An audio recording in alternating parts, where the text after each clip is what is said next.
Assalamualaikum warahmatullahi wabarakatuh. Perkenalkan, nama saya Amelia Nur Hasanah dengan NIM 198031012042 dari Prodi Administrasi Keuangan. Di sini saya akan membahas materi tabungan dengan subbab akuntansi tabungan mundarabah, di mana tugas video ini saya peruntukkan untuk ujian tengah semester dari mata kuliah akuntansi perbankan syariah kelas B. Materi-materi yang akan saya bahas dalam video ini yaitu pengertian tabungan secara Undang-Undang Dasar, tabungan syariah, pembagian tabungan syariah, akuntansi tabungan mundarabah. Akuntansi tabungan mundarabah sendiri saya akan bagi menjadi pengertian mundarabah, jenis-jenis mundarabah, rukun mundarabah, transaktor, pengawasan syariah, transaksi mundarabah, alur transaksi mundarabah. Yang terakhir yaitu karakteristik akuntansi mundarabah. Yang pertama, tabungan.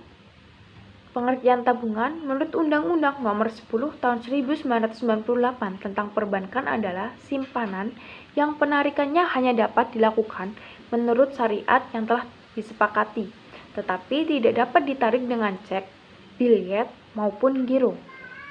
Sedangkan tabungan syariah adalah jenis tabungan di bank yang dijalankan dengan akad syariah.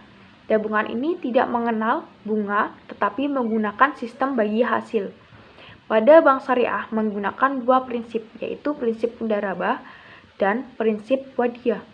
Tabungan mundarabah harus mengikuti ketentuan yang telah ditetapkan oleh DSN, sedangkan tabungan wadiah harus mengikuti ketentuan wadiah yang telah difatwakan DSN.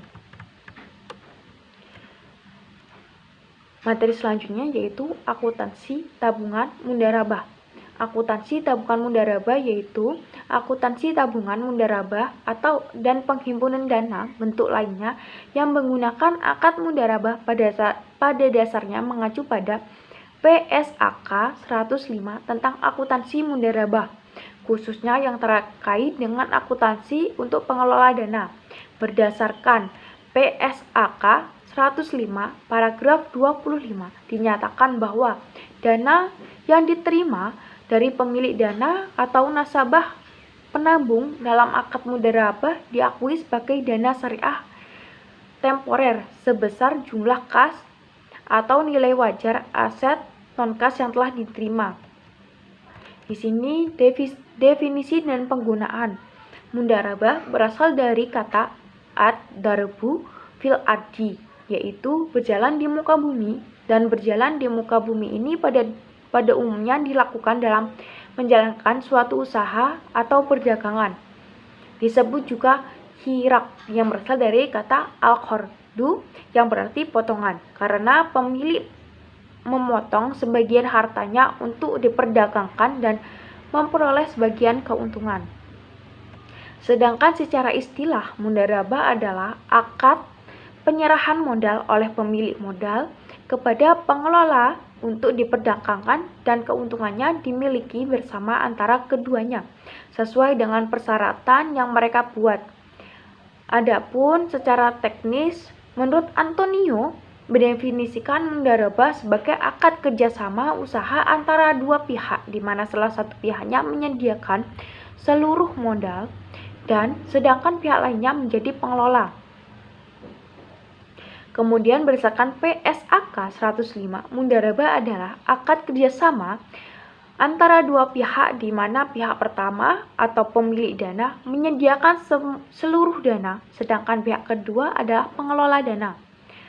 Bertindak selaku pengelola dan keuntungan dibagi di antara mereka sesuai kesepakatan, sedangkan kerugian finansial hanya ditanggung oleh pemilik dana.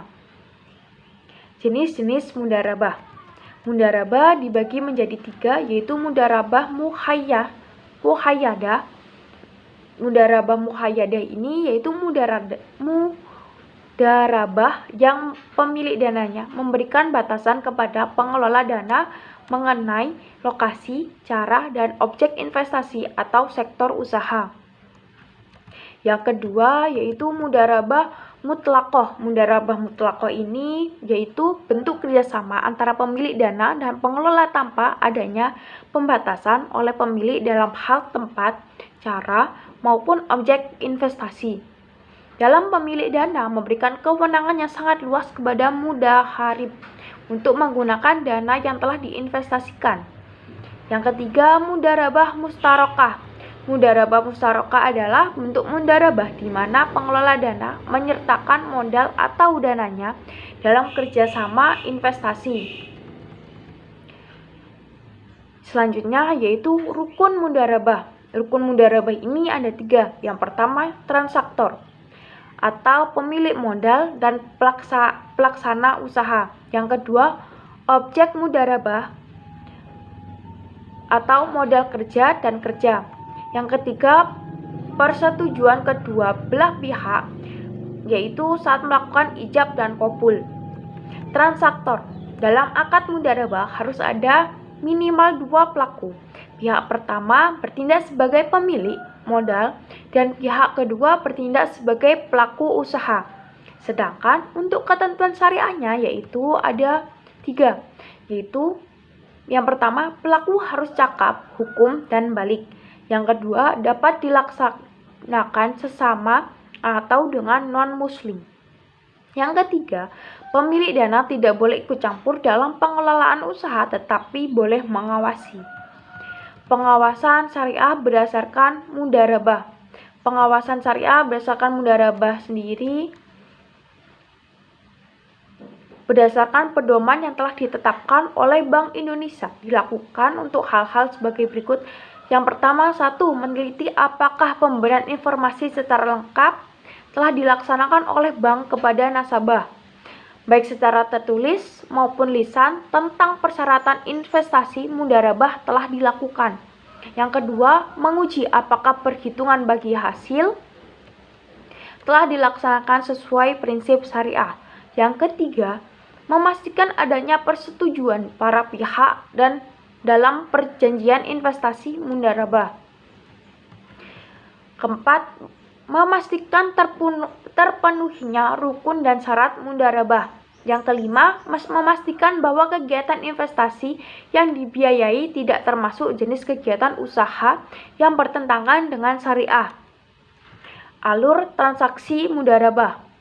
Alur yang pertama dimulai dari pemohon pembiayaan oleh nasabah dengan mengisi formulir permohonan pembiayaan. Yang kedua, bank mengontribusikan modalnya dan nasabah mulai mengelola usaha yang telah disepakati berdasarkan kesepakatan dan kemampuan yang terbaik. Yang ketiga, hasil usaha dievaluasi pada waktu yang telah ditentukan berdasarkan kesepakatan. Ketentuan bank dan nasabah menerima porsi bagi hasil masing-masing berdasarkan metode perhitungan yang telah disepakati. Yang kelima, bank menerima pengembalian modal dari nasabah. Selanjutnya, karakteristik akuntansi mudharabah.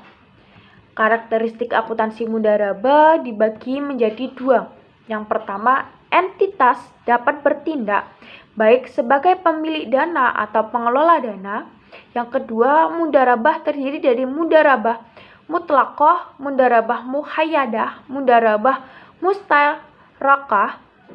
Jika entitas bertindak sebagai pengelola dana, maka dana yang diterima disajikan sebagai dana sirkah temporer. Dalam mudharabah muhayyadah, contoh batasannya adalah 1. Tidak mencampurkan dana pemilik dana dengan dana lainnya. Yang kedua, tidak menginvestasikan dana pada transaksi penjualan cicilan tanpa penjamin atau tanpa jaminan.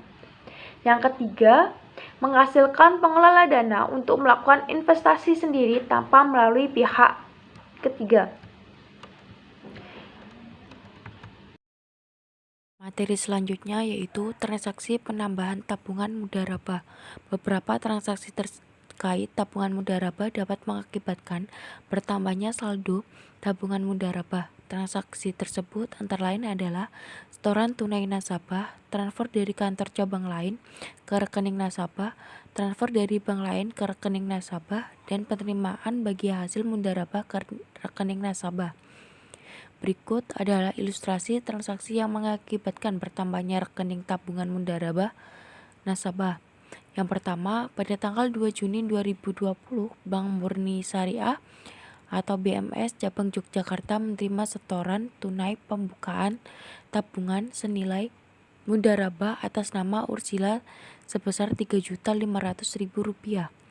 Pada tanggal 8 Juni 2020, Ursila menerima transfer dari Bank BMS Cabang Solo sebesar Rp500.000.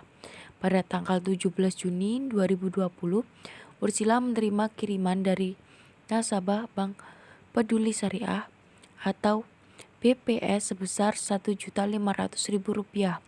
Pada tanggal 31 Juni 2020, Ursila menerima bagi hasil tabungan mudharabah dari BMS sebesar Rp20.000. Untuk transaksi yang bersifat transfer antar kantor dalam praktik perbankan biasanya digunakan rekening sementara dengan nama rekening antar kantor yaitu RAK.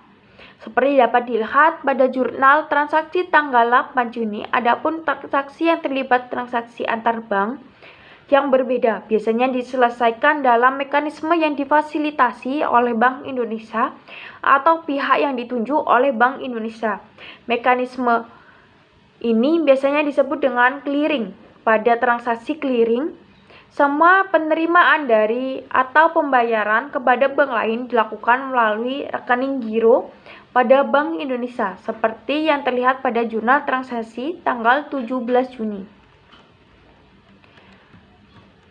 Sekian materi yang bisa saya sampaikan. Terima kasih. Wassalamualaikum warahmatullahi wabarakatuh.